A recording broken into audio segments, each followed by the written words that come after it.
कर्मों का फल, 3 बहुओं की कथा। मित्रों, आधुनिक होने के चक्कर में अपने कर्मों को ना भूले। हम अपने जीवन में जैसे कर्म करते हैं उसका फल वैसा ही मिलता है तथा हमें कैसा कर्म करना चाहिए। नमस्कार प्रिय मित्रों, एक बार फिर से स्वागत है अपने YouTube चैनल ज्ञानवाणी पर। प्रिय मित्रों, एक बार की बात है जब भगवान शिव जी और माता पार्वती कैलाश पर्वत पर बैठे थे तो माता पार्वती ने भगवान शिव जी से कहती हैं, हे प्रभु, आज मेरे मन में आज एक प्रश्न उठ रहा है। तब भगवान कहते हैं, हे देवी, तुम्हारे मन में जो भी प्रश्न हो निसंकोच कहो, मैं उसका समाधान अवश्य करूंगा।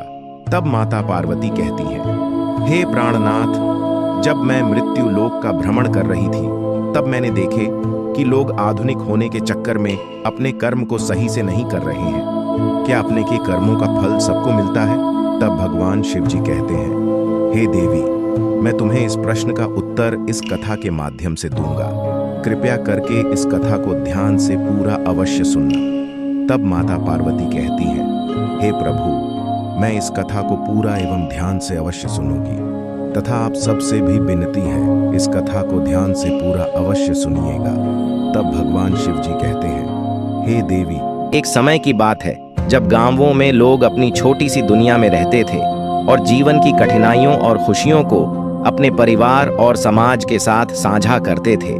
यह कहानी भी ऐसे ही एक गांव की है जहां एक किसान अपने परिवार के साथ रहता था। किसान का नाम राम प्रसाद था और वह अपनी मेहनत और ईमानदारी के लिए पूरे गांव में जाना जाता था।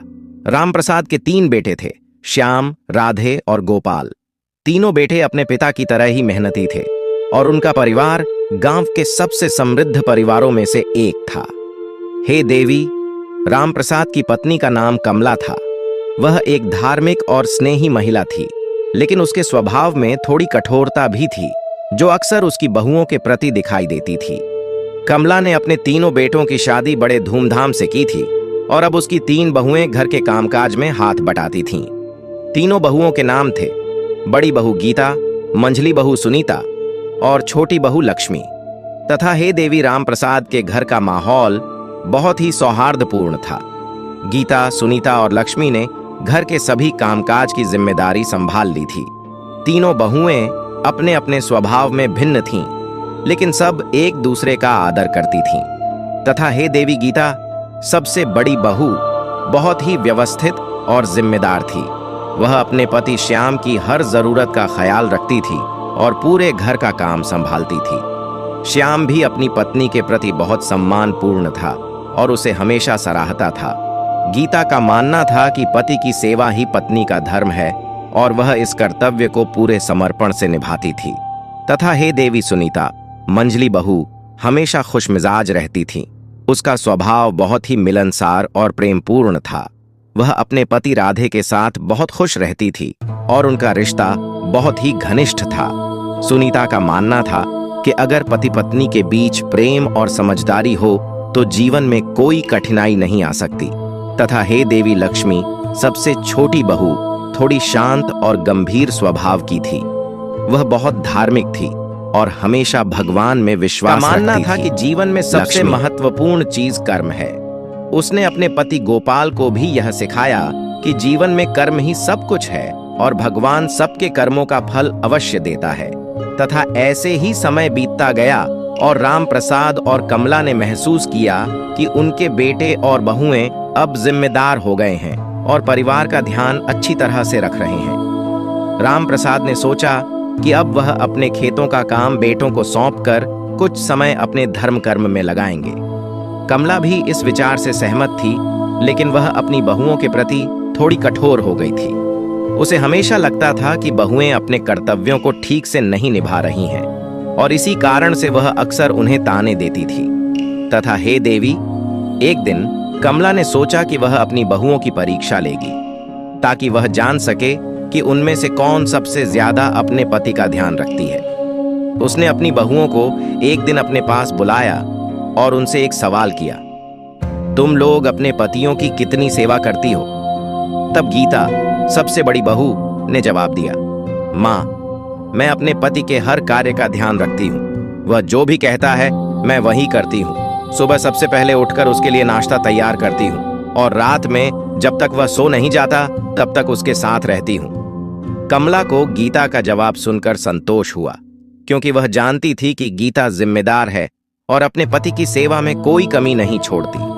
फिर सुनीता से पूछा गया। सुनीता ने मुस्कुराते हुए कहा, माँ, मैं अपने पति के साथ हमेशा खुश रहती हूँ। हम दोनों एक दूसरे के बिना नहीं रह सकते।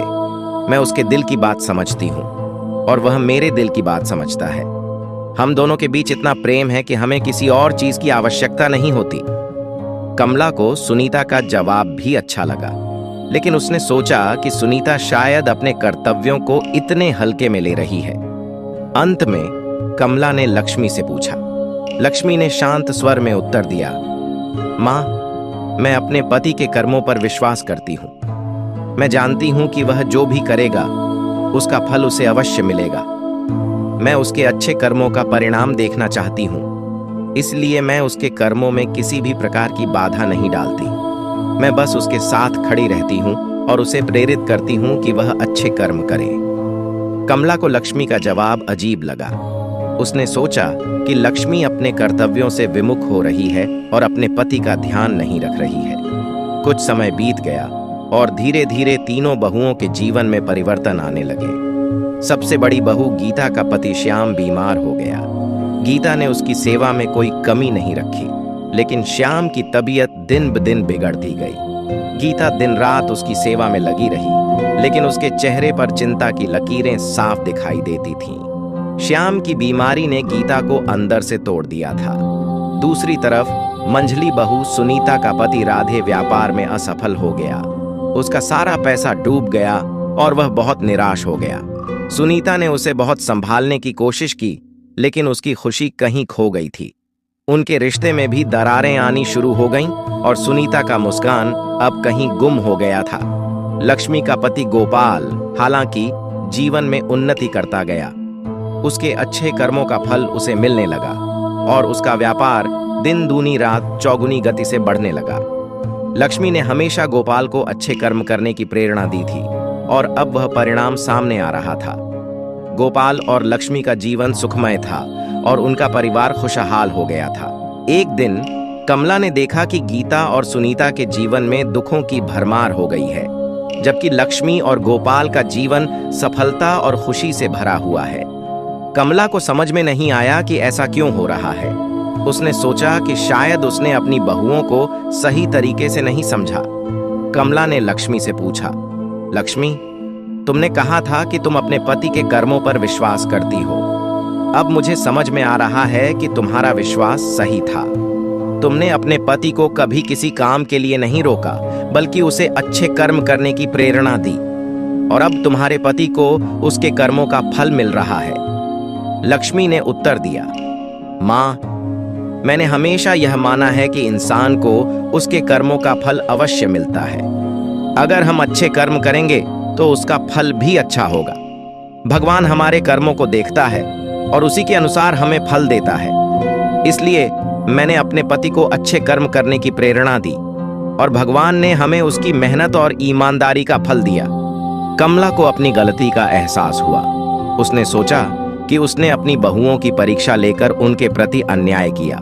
उसने गीता और सुनीता से माफी मांगी और कहा, मैंने तुम्हारी परीक्षा लेकर गलती की थी, लेकिन अब मैं समझ गई हूं कि कर्म ही सबसे महत्वपूर्ण है।